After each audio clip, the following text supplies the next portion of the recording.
Assalomu alaykum qizlarjonlar. Mana sizlarga yana bitta patsiyentimizni ko'rsatamiz. Bu bolajonimiz 5 yoshdalar. Bu bolajonimizning massaj jarayonlari ikkinchi etapimiz. Birinchi etapimizda bolajonimizni umumiy massajga olganmiz. Hozir massaj jarayonini boshlashimiz arafasidamiz. Shuning uchun sizlarga yotgan holatlarda tushuntirib o'tamiz. Bolajonimiz kelgan paytlarida mana ikkala quvurg'alarini chiqib qolish holatlari hamda oyoqlarda tizzalarda X-abrazm bilan ikkala barmoqlar, oyoqlar to'piq holatlarini ichkariga bosish holatlari shikoyati bilan kelishgan. Bolajonimizda paxotkani eng birinchi o'rinda buzilish holatlari kuzatilgan. Mana hozir biz birinchi etapimizni tugatib, dam olib ikkinchi etapimizni boshladik. Ikkinchi etapimizni bugun nechinchi kunlargacha bo'ladi? Juma kuni Уже 8-7 kunlariga to'xtadik. Mana bugun holatimiz bolajonimizda o'zgarish juda ham chiroyli, ancha natijaga erishganmiz. Hozir biz bolajonimizni ikkinchi etapida biz bolamizning holati ancha oldingidan o'zgargan holatlari kuzatilyapti. Ikkala chizzani X-abrazmda bir-biridan qochish holatlari juda ham chiroyli natija oldik. Eng bizga hozir to'xtab turgan holatlarimiz ikkala oyoqda to'piq holatlarini to'g'ri qadam bosganda to'g'ri bosish holatlari bo'yicha biz ishlov beryapmiz oyoqqa. Inshaalloh Xudo xohlasa keyingi yana bitta etapimiz bor. Inshaalloh balkim Allohdan so'raymiz keyingi etaplarimizda ham Xudo xohlasa chiroyli natijalar olishga harakat qilamiz. Mana men hozir qisqacha tushuntirdim.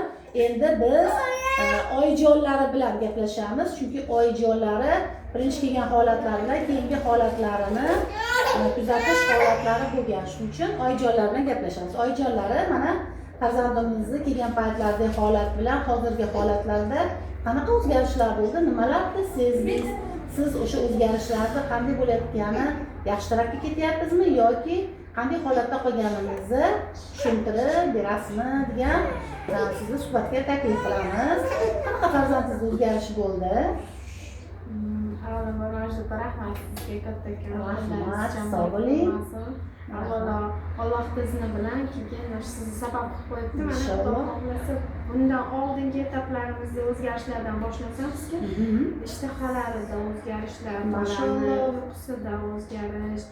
O'zi umuman masajni bu bitta meni fikrim emas, o'zi nima desam foydasi bo'lsa borki, zararini hech qayerda yo'q.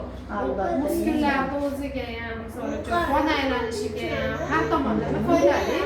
Keyin biz o'sha bolani birinchi o'sha O-abrazm, X-abrazm tizzalarini bir-biriga tegishini orqasidan keldik, keyin doktorlarga olib bordik. Undan oldingi etapimizda ham doktorlarga olib bordik. Tizza yaxshi bo'ldi, yaxshi deyilyapti, lekin nimagadir yana o'sha o'zimiz yurishidan, paxotkasidan ichimiz chiqmadi. Olib boramiz, yaxshi, tizzalari yaxshi deyapti, massaj olyapmiz, yaxshi. Endi keyin yana ham chuqurroq yana tekshirtirdik. Undan keyin shu nima to'pig'ida oyog'ini o'sha ost tarafida o'zgarish bor, shuning uchun o'rmalmayapti, ichkariga bosyapti bola deyishdi. Mana o'shan keyin o'zi Majdupaning tavsiyalari bilan bordik u tomonga. Majdupa nimagadir ichim chiqmayapti, o'zgarish bo'lmayapti deb nima Majdupa olib boring o'sha yerga deb yana ham boshqa ortopedlar tavsiya qiluvdilar. Atga olib bordik, atga ham rosa yaxshi doktorlar, meni ham o'zim ichim chiqdi. Doktorlarni qo'ygan nima deydi, назначениyadan ichim chiqdi. Keyin massaj olyapmiz dedim, davom ettiringlar dedi. O'zim olib borib ko'rsatasiz, ular bilishadi, nimani payda yumshatishga o'sha massaj qilib berishadi. Tushuntirdi.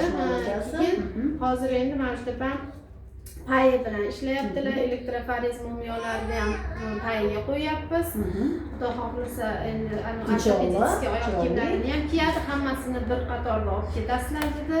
Hali dorilarini ham ichdi.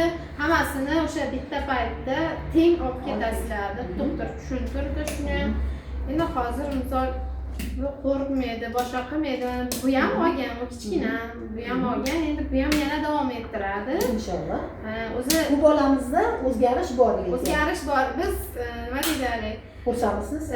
Ochiqni aytaman, o'zgarish ko'rganimiz uchun kelyapmiz. Mashalloh. Endi misol uchun Alhamdulillah. o'zimizda ham, o'zimizni yaqinlarimizda ham o'zgarish ko'rganimiz uchun ham sizni tanladik. Rahmat. O'zgarish bor. Demak bolamizda sekin-sekin xastalik bilan avvalo sizda bu sabringiz, matonatingiz, chunki birmas ikkita Bu farzandlarni endi bizga muolajamizni gapirsa yapagansiz. nimada bu suyakda, haligi Albatta. nima deydi, yumshoq narsa bo'lsa bunga qayrib To'g'rilab to'g'rilab qo'yishimiz narsa emas. kerak. Sabr qilamiz, endi vaqt kutamiz. Davolovchi va Vaqtga tashlaymiz. Shunaqa narsa. Endi bunga sabr kerak. 2-3 kunda o'nalib o'zgarib qoladigan narsa emas-da endi. to'g'ri. Hozir oyijonlarimiz bilan mana suhbatlashganimizda juda ham aniq, tiniq sizlarga shunaqa lo'nda qilib tushuntirdilarki, qisqa gap bo'lmadi, lekin bolajonimizda etap-etap matonat ketayotganini hisobiga bolajonimizda jicha sabr bilan inshaalloh oxirgi natijalarga inshaalloh yetkazib boramiz. Sizlardan faqat sabr, sizlardan eng birinchi onajonlarimizga sabr, asta sekinlik bilan natijaga erishamiz. Mashalloh shu kungacha ikkinchi etapimizda boshqa joydagi tochkalarimiz juda chiroyli natija bilan erishdik. Eng oxirgi holatimiz tochkamiz oyoq to'pig'i bilan ishlaymiz. Yana bu bolamizni massajiga albatta qaytamiz. Iloyim Alloh eng go'zal, eng chiroyli shifosini o'zi bersin. Sog' bo'lsin. Rahmat sizdan. Sog' bo'ling. Rahmat. Charchamaylik. Salomat bo'ling. Sog' bo'ling sizlar.